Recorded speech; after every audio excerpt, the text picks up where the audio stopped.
Hello, in this video I will show you how to install Firefox browser on NOKIA XR21.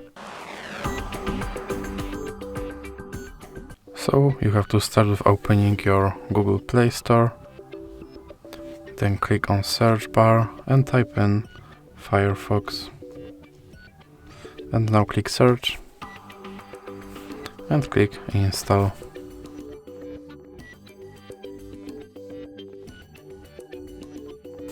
Now you can click open, and here you can customize settings of your browser, or you can just scroll down and click start browsing. And now you can use your browser just like any other browser. So that's it for this video. If you liked it, please remember to leave a like and subscribe.